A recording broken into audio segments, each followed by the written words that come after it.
Hey everybody, I'm Zara Keane from the Cozy Mystery Book Club, and I'm here today with Nikki Haverstock, the author of Space Murder, the book of the month for January 2022. So hey Nikki, how are you doing? Great. How are you doing? Also good, pretty cold today. I live in Switzerland for anyone who doesn't know, and it's pretty cold at the moment. And you must also have it pretty cold. You're in the Rocky Mountains, right? Yes, and so it is pretty cold. We do have snow on the ground, but it's melting in the afternoon, so everything's very muddy, and then it freezes again. So Oh. it's a little bit of a mess. Yeah, yeah, that kind of slush. That's not much fun. That's not much fun. So I'm really excited to chat with you today because you've had a very interesting life. You've had so many different facets to your career up to this point. I find that absolutely fascinating. For example, you were a college archery coach Hmm. Yep. and you are still coaching archery, or you trained as an archery Yes. coach, right? Yes, Okay. both of them. Like Okay. I'm And you still I'm still coaching and I'm still training to be a better coach. Okay, wow. So you have a full plate in that case. Hmm. And you also, in addition to coaching archery, you've also starred on a reality TV show. And you have a YouTube channel where you recap reality TV shows. So I find this Yes. absolutely fascinating. Can you tell us a little bit about that? Yeah, so I hosted a reality show, a competitive archery show, which makes sense with my background. And at the end of the first season, we only had one season, but we didn't know that at the time. They had recommended that I do some camera work just to practice. And so I have always loved, they called recaps. And it's kind of like when you don't have a water cooler because we work from home, um, they're like something you can go to and you can hear other people's opinion on the show. So I started doing that just a general like acting exercise and enjoyed it a lot. And eventually, I don't remember how I dragged my husband into doing it with me, and it became very popular. So we do our big show we do that we're known for is Sister Wives, which has been on for 16 seasons. Whoa, And and 16 seasons. 16 seasons, and I hope it's okay for me to say that we actually found out that your mom watches my channel. Yes, yes, this was so funny. This was hilarious. A couple of Christmases ago, I'm trying to think. Yeah, it would have been the last Christmas before the pandemic, so 2019. Oh. Um, I discovered that my mother was watching YouTube recaps on reality shows that she liked, and she was saying, "Yeah, yeah, there's one called Rancher Nikki, and she's so good." And I'm like, "Hang on a second, Rancher Nikki, that sounds extremely familiar." And then we figured out that it was you. And I asked you and said, "Yeah, yeah, that's you." I was like, "Oh, wow." So yeah, it's a small world. It really is. Yeah. Because Yeah, my and it's mother's just not a it's cozy something. reader. She No. she wouldn't have discovered you otherwise. And yeah, so fun bit of trivia. Yeah, yeah, and it's something I sometimes get a little defensive because reality TV is so silly. But I enjoy watching people. It's the same way that when I go out places, I like to watch people and try to guess what they're doing, who are they? And I kind of feel a little bit like that is similar to cozy mystery readers because that's what a cozy mystery does is they try to, figure out the murder based on people's behaviors and actions and secrets they're hiding versus like a CSI type show where they're looking at fingerprints. So to me, it makes sense that those worlds overlap, even though they're really not similar at all. But you've also got like over the top characters, like crazy Mhm. characters, people that viewers really root for. I mean, Mhm. that's exactly what you want in a cozy mystery as well, because the stories are so character driven. Yeah. Do you think that the your experience with both recapping and being in reality TV has influenced your writing? Because I know that you have one series that is based on a reality show. Yes. I mean, I really believe the theory that everything we do in life contributes to what we do next. And I feel like writing, especially like every experience I've had, I did archery, and then I have an archery based series. And some of my more recent series have been more less like I had an archery and I did archery series. I had a reality show. I did a reality series. It starts to get a little bit more metaphorical, but it's the same idea. You have experiences and people you meet, and it all can go into your book. It can all further your storytelling ability, especially the more you interact with people. And so, um, I one of the interesting things about the reality show was seeing how people behave differently in front of a camera. Like we would do, they call the talking head interviews, which are very similar to what we're doing now, where someone off camera would say things like, "Tell us what happened today." And you would hear people explain what happened, and then you would see the camera cut, and then you would hear them say what they really thought. And so I think that, and that makes so much sense for our cozy audience, because there's a difference between people will say about what happened and then the things you overhear, the gossip, or all of Mhm. that. And the fact that people are just really, really complex people, and they're always performing to a degree, whether it's in front of a camera or whether it's in front of their friends and family that they want to save their reputation, that kind of thing. Yeah. And I guess as well, I mean, I'm not a big reality TV show watcher, but it seems to me that all are set within some sort of a community setting, like, or Hmm. a tight group of people. And that's exactly what cozies are as well. The action is taking place with a limited number of characters.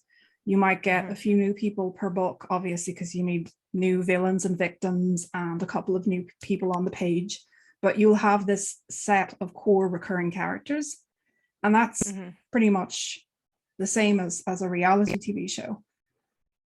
Yeah, and it's also, especially I think, like you said, the community. So the older lady who watches from her window, all of these things that make a enmeshed community is like perfect for a murder, because everybody knows something about someone that they're not supposed to know. And that's the part I love, is like the to go back to like the Miss Marple, of our, which for me was a book of my youth. I know a lot of people start with Agatha Christie's, but like that, just that, like watching and seeing and knowing, and I just love that. I love that in a series. Yeah. But yeah, there's always new people. But there's always, I find that every book I do, it's about figuring out how to close down the world, like how Mhm. to make your suspect pool smaller. I love a good locked door mystery. I love a good, it happened at a convention. My first series has, I think, almost, they're locked in almost every single book. It's, they get snowed in. There's, it's set in Wyoming, so they get snowed in a ton. But I love that, where it's like, Yeah, let's get rid of suspects to start out with, and then let's just get the 7 core people. exactly. And I've also experimented with that. I did that in one of the books that I wrote last year, and it was a lot of fun, basically forcing people together in a very small space, within a small or with a short space of time. And in my case, they had a big storm, so like the phones didn't Mhm. work, and the type of technology that they would have normally used to get clues, Yes. like my sleuths would have used the internet to get information about the people that they were with. They couldn't do that. Yeah. And that was a lot of fun. Yeah, Yeah. I'm a big Getting rid fan of of cell watching phones mysteries. is a big part of my job, is like getting rid of Yeah, cell phones, get them off, because no one wants to be like, and then they Googled this, and then they went, like, exactly. it's like, let's go through their trash. Anything that's more interesting than like Googling. Hmm. Yeah. So speaking of fact versus fiction, before we get on to your actual Mm. fiction, can you tell us two truths and a lie about yourself? Okay, I have to think, because we've talked about a couple of the things that were going to be my truths. So let's Okay. think. Let's see if I can remember. Let's see. Okay, so I almost said my lie is no. That's not how you play the game. Okay, let me start over. Um, I have a degree in English. I own horses, and I can identify almost any mineral. Okay. Um, Right. Well, you're a writer. I know that you have a number of degrees, so for all I know, English might be one of them. Um, I'm going to say that the English maybe is not, because I know that you have a degree in geology, if I remember correctly. Yes. And horses you definitely have because you live on a ranch. So yeah, I'm going to go with the English degree. Yep. You're right. Okay. I don't have an English degree. Okay. So the book of the month is from your Liz Leica. Am I pronouncing her name correctly? Liz Leica? Yes. I believe I have to always have to check. It is Laika is a reference to the first dog who was sent into space. Yes. And so I believe it's Russian and it's Laika. But I always have to look it up when I do my audiobooks just to make sure. Because I originally pronounced it Laika. It's Okay. Laika, Liz Laika, Captain Liz Laika Mysteries. So Space Murder is book one in that series. Yes. Can you tell us a little bit about where you got the idea for a sci-fi cozy mystery series? Well, it doesn't sound very exciting, but I got really obsessed with the idea of a character who came back from a huge personal failure. And so I started with that concept. Someone who had some sort of, I knew it was something that happened that wasn't technically their fault, but they had a lot of guilt that they hadn't seen it happening. In the case of our book, it ended up being that her uncle was corrupt, and he was president of the fleet, and he was corrupt. And I kind of had that idea of like military political, but I knew I didn't want to deal with real life Mhm. actual. I didn't want to have to be looking at military titles or anything like that. And I somehow latched onto the idea of like, because I wanted her to be like a captain. And I don't know where all these aspects came, but I became obsessed with this idea of like she was a captain. She had an uncle who had been captain of the fleet. She was supposed to be top of her class. She was very um confident. She had a lot of confidence that maybe wasn't always earned. She was very good, but she also felt that she was kind of better than people. And then when her uncle got taken down, it really rocked her belief in who she was. And I loved that idea of someone starting over and rebuilding their life from that like, who am I now? Who am I now that all the old stuff was taken away? And it just somehow at some point I was like, oh, it could be set in space. She could be a starship captain. And then once I had that, I couldn't let it go. I couldn't undo that. It would have been a lot. I should have, I could have done this or that, because space cozies are not really a thing. There are some people doing them, but it's not like you go, oh yeah, let me name the top 10 authors doing it. You would probably spend a lot of time trying to find 10 authors. So I became obsessed with the idea, and I couldn't, and then for a while I was like, who am I to write a sci-fi book? But I've actually read hundreds of them. And a lot of my favorite movies are sci-fi movies, like Fifth Element. I love Galaxy Mhm. Quest. Of course, Star Wars, that was, an obsession as a child. Star Trek The Next Generation was one of those shows that I watched as a child. So I was like, I have a lot of references. Um, Even though I haven't read as many of those as I have mystery, which I've read thousands and thousands of mysteries. I was like, I really want a mystery. I want a straight up dead body. They're trying to solve it. Um, I initially pitched this as just an adventure book, but all of my early reviews were like, "This is a great mystery. This is a true cozy mystery in space." And so I was like, "Okay, the people have spoken," Yeah. and I rebranded it a mystery because I was like, okay, because people kept saying, other authors kept saying, well, it doesn't have, it can't be a cozy mystery because cozy mysteries aren't in space. So you're going to do yourself a harm having it, calling it a cozy mystery. And then I released it, got great reviews, and everyone called it a cozy mystery. And I was Yeah. like, I didn't have the word cozy or mystery anywhere in the blurb, anywhere in the title, anywhere. And so I was like, okay, I thought it was a cozy mystery when I wrote it. The readers think it's a cozy mystery. Okay, it's gonna be hard to market, but I'm just gonna go ahead. That's what it is. Yeah.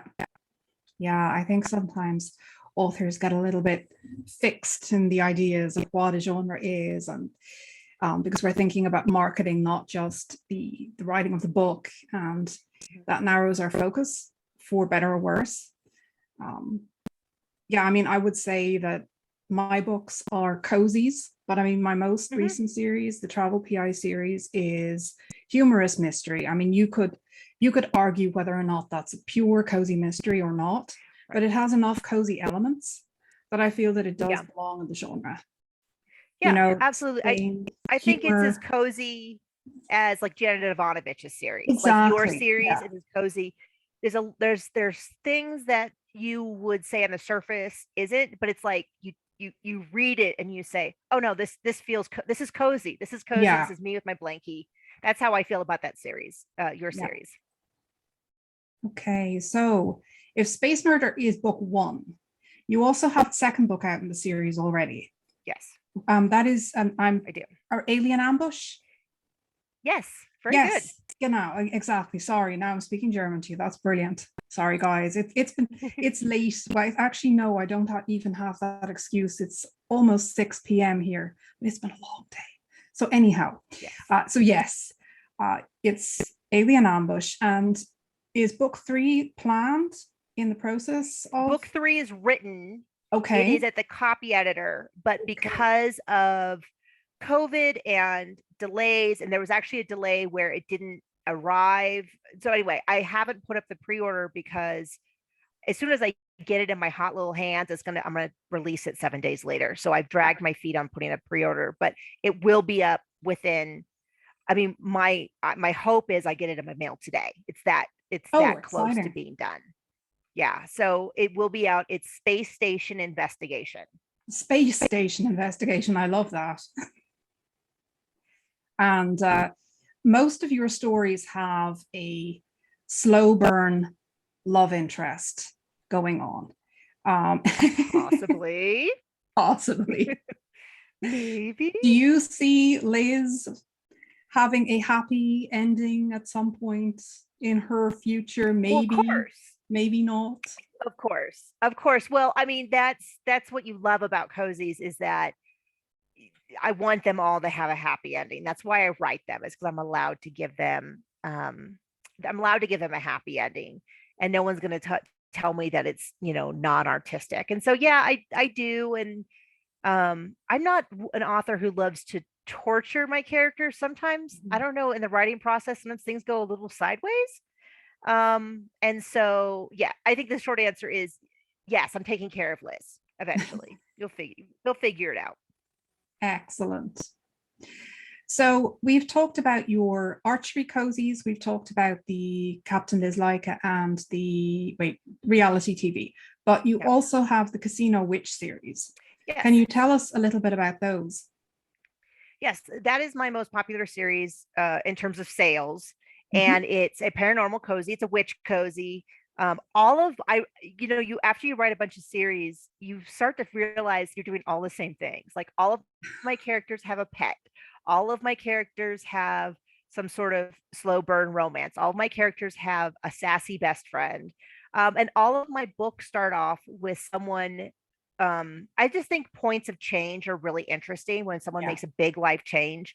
I don't really tend to, I don't think I have any series at this point that start with somebody doing what they've already been doing. And so in this case, with the Casino Witch mysteries, she discovers she's a witch or a mage is what I use in the for the titles, because there's so many witch titles. Mine is mages. And so she discovers that she has magical ability and has a sassy best friend and gets a cat and familiar and all that, and starts solving mysteries. And so there's 7 in that series. That's my longest series. That sounds like a lot of fun. Yeah. How many books do you usually bring out per year? Or does that really depend on the year? About 3. Okay. Really depends on the year, but I would say about 3 is pretty close. I've been doing one short story anthology a year, but I think I'm going to step back on that so I can get more books out. Okay. Because I love the short stories, but I think readers prefer full stories, and they're harder to do because if with a short story you can't do much, or I never do any subplot development. Yeah. And I know as a consumer of media that I want those subplots to keep moving. Like, let's get the ball on the roll. Ball on the roll. Ball on the roll. What doesn't that sound right? Ball rolling. Anyway, yes. Let's keep going. Let's keep going forward. So, and those take up they take up a lot of time because you still have to craft a full story. You got to do all the writing. In the case of editors, it's shorter for them to edit, but your wait time usually for them to get to it is usually about the same. Like, my editor will do one pass a week. So whether it's a short story or whether it's a 60K book, it takes about the same amount of weeks. And so would love to get 4 books, but 3 is pretty standard across my entire career. Okay. Excellent. So speaking of rolling balls and moving forward, what's next for you? You mentioned new book out soon? Yes. So the Space Station Investigation, so excited to get that out to people. And then I started a new series. I tend to falter, and you know this. I tend to falter around the New Year's. I have really intense seasonal affective disorder. So one of my cures is I love to start new things. So I started a new series. It'll be another witch series. I'm temporarily calling it Purgatory Falls after the location it happens. And she's a mermaid or a siren or however you want to call it. So I'm doing that. The book's going really fast. So if it keeps going this fast, I might just rush through 2 and 3. I'm trying to get I narrate my own books. And so I'm trying to get through all the audiobooks so that people can, because I'm a big audiobook listener. So it's really important to me to have those books available, and to get them into libraries as well, because once again, I get most of my audiobooks through the library system. So it's really important for me to have that available to my readers as well. And then just keep going through these series. I have a rough idea of the next 3 books in the Space Murder series, as I call it. I have more books planned for my Casino Witch series. And then you know how it is. All of a sudden something grabs a hold of you and you can't let it go. But I'm not planning on introducing any more new series for a while because I think I'm pretty full up with balls in the air. So I think that's all I have planned. Eventually a vacation when we can move about freely. Yes, I think that's about that would be very nice. I know. I dream. I actually dreamed last night that my dog and I went to a cabin in the woods and just got away. Which is not the kind of vacation my husband is dreaming of, which is that all of us go somewhere. I'm like, no, my version is that I get to go somewhere quiet for I have a young son who's in preschool. And so I think he spent 4 hours yesterday running and screaming in circles. And so I know you remember those days. Oh, yes. Okay, so where can readers find you, Nikki, if they want to keep in touch? Well, anywhere you search for Nikki Haverstock, I should pop up. Like literally anywhere. So if you are dying to watch my recaps, which I would love to have you come join us, you can search for Nikki Haverstock or Rancher Nikki, Nikki. NikkiHaverstock.com is sort of the landing place for everything. And you can find all of these links from there. The best way to make sure that the most consistent thing is my newsletter. I send it out weekly-ish. And you can even go to unsubscribe and select that you want to be on just new releases. And then you'll only get an email from me with new releases, which is, like I said, I have 3 books. If I include audiobooks, it's maybe 6 emails a year. So it's not a big deal. That's by far the most consistent. But I do have a Facebook page. You could follow me on Amazon. I do have a readers group that is very quiet, but it is always the first to hear. So yeah, you can go to my website, NikkiHaverstock.com, and you can find all the links to all the different places, depending on how you like to hear from people. Hear from me.